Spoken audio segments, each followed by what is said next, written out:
Lady Astor speaks about women in politics. I know that this welcome has nothing to do with me.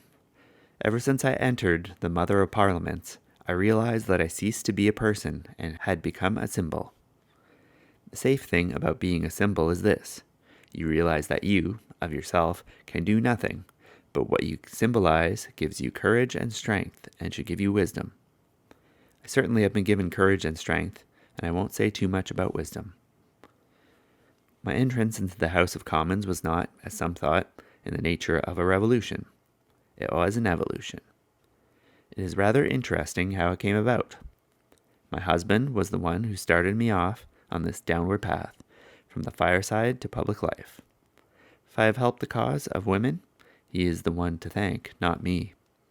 He is a strange and remarkable man. First, it was strange to urge your wife to take up public life, especially as he is a most domesticated man. But the truth is that he is a born social reformer. He has avoided the pitfalls which so many well-to-do men fall into. He doesn't think that you can right wrongs with philanthropy. He realizes that one must go to the bottom of the causes of wrongs and not simply gild them up. For 11 years, I helped my husband with his work at Plymouth. I found out the wrongs and he tried to right them. And this combination of work was a wonderful and happy combination, and I often wish it was still going on. However, I'm not here to tell you of his work, but it is interesting insofar that it shows you how it came about that I stood for Parliament at all. Unless he has been the kind of man he was, I don't believe that the first woman member of the oldest Parliament in the world would have come from Plymouth, and that would have been a pity. Plymouth is an ideal port to sail from or to. It has been bidding Godspeed to so many voyagers.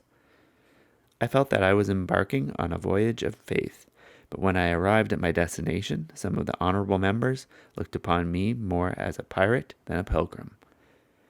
A woman in the House of Commons? It was almost enough to have broken up the House. I don't blame them. It was equally hard on the women as it was on them. A pioneer may be a picturesque figure, but they are often rather lonely ones. I must say for the House of Commons, they bore their shock with dauntless decency. No body of men could have been kinder and fairer to a pirate than they were. When you hear people over here trying to run down England, please remember that England was the first large country to give the vote to women, and that the men of England welcomed an American-born woman in the House with a fairness and justice which, at least, this woman will never forget. The different ones received me in different ways. I shall never forget a Scotch Labour leader coming up to me after I had been in the House a little while and telling me that I wasn't a bit the sort of woman he thought I would be. I'll not tell you that, but I know now that you are an ordinary, homely, kindly body. He has proved it since by often asking my advice on domestic questions. Then there was an Irish member who said to me, I don't know what you are going to speak about, but I am here to back you. And the last was from a regular Noah's Ark man, a typical squire type. After 2.5 years of never agreeing on any point with him, he remarked to someone that I was a very stupid woman, but he must add I was a very attractive one, and he feared I was a thoroughly honest social reformer. I might add that being the first woman, I had to take up many causes which no one would call exactly popular. I also had to go up against the prejudice of generations, but I must say their decency has never failed, though my manners must have been somewhat of a trial. Now I must leave the more personal side and get to what it is all about and why we are here. Women and politics. Some women have always been in politics, and have not done badly either. It was when we had the Lancastrian kings that it was said that the kings were made kings by act of Parliament. They did rule by means of Parliament. Then Henry VIII, that old scalawag, accepted the principles of the Lancastrians to rule by Parliament, but he wanted the principle in an entirely different way. He made Parliament the engine of his will. He pressed or frightened it into doing anything he wished. Under his guidance, Parliament defied and crushed all other powers, spiritually and temporally, and he did things which no king or Parliament ever attempted to do, things unheard of and terrible. Then Elizabeth came along. It is true she scolded her parliaments for meddling with matters with which, in her opinion, they had no concern, and more than once soundly rated the Speaker of her Commons, but she never carried her quarrels too far, and was able to end her disputes by some clever compromise. In other words, she never let Parliament down. And that is what I don't believe any wise woman would do, in spite of the fears of some of the men. Now, why are we in politics? What is it all about? Something much bigger than ourselves. Schopenhauer was wrong in nearly everything he wrote about women, and he wrote a lot, but he was right in one thing. He said, in speaking of women, the race is to her more than the individual, and I believe that it is true. I feel somehow we do care about the race as a whole. Our very nature makes us take a forward vision. There is no reason why women should look back. Mercifully, we have had no political past. We have all the mistakes of sex legislation with its appalling failures to guide us. We should know what to avoid. It is no use blaming the men. We made them what they are. And now it is up to us to try and make ourselves, the makers of men, a little more responsible in the future. We realize that no one sex can govern alone. I believe that one of the reasons why civilization has failed so lamentably is that it has a one-sided government. Don't let us make the mistake of ever allowing that to happen again. I can conceive of nothing worse than a man-governed world, except a woman-governed world. But I can see the combination of the two going forward and making civilization more worthy of the name of civilization, based on Christianity, not force. A civilization based on justice and mercy. I feel men have a greater sense of justice and we of mercy. They must borrow our mercy, and we must use their justice. We are new brooms. Let us see that we sweep the right rooms. Personally, I feel that every woman should take an active part in local politics. I don't mean by that every woman should go in for a political career. That, of course, is absurd. But you can take an active part in local government without going in for a political career.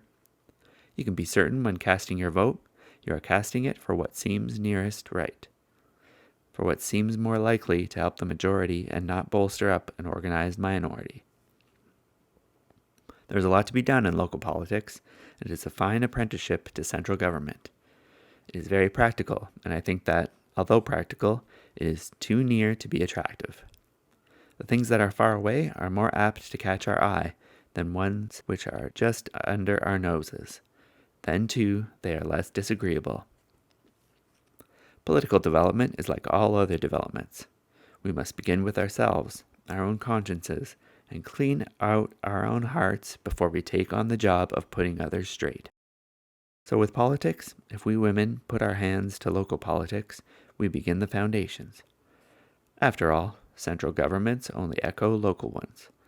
The politician in Washington, if he is a wise man, will always have one eye on his constituency, making that constituency so clean, so straight, so high in its purpose, that the man from home will not dare to take a small, limited view about any question, be it national or an international one.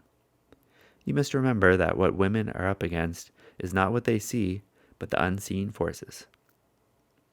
We are up against generations and generations of prejudice, ever since Eve ate the apple. But I would like to remind you, and all men, why she ate the apple. It was not simply because it was good for food or pleasant to the eyes. It was a tree to be desired to make one wise. She took of the fruit thereof, and did eat. And she gave also unto her husband with her, and he did eat. We have no record of Adam murmuring against the fruit, of his not doing anything but eating it with docility. In passing, I would like to say that the first time Adam had a chance, he laid the blame on women. However, we will leave Adam. Ever since women's consciousness looked beyond the material, men's consciousness had feared her vaguely. He had gone to her for inspiration. He has relied on her for all that is best and most ideal in his life, yet by sheer material force he has limited her. He has, without knowing it, westernized the harem mind of the East. I don't believe he knows it yet, so we must break it to him gently. We must go on being his guide, his mother, and his better half. but we must prove to him that we are a necessary half, not only in private, but in political life. The best way that we can do that is to show them our ambitions are not personal. Let them see that we desire a better, safer, and cleaner world for our children and for their children, and we realize that only by doing our bit, facing unclean things with cleanliness, by facing wrongs with right, by going fearlessly into all things that may be disagreeable, that we will somehow make it a little better world. I don't know that we are going to do this. I don't say that women will change the world, but I do say that they can if they want, and I, coming in from the old world which has seen a devastating war, cannot face the future without this hope, that the women of all countries will do their duty and raise a generation of men and women who will look upon war and all that leads to it with as much horror as we look now upon a cold-blooded murder. All of the women of England want to do away with war. We want this new world. We can only get it by striving for it. The real struggle will be within ourselves, to put out of our consciousness, of our hearts, and of our thoughts all that makes for war, hate, envy, greed, pride, force, and material ambition.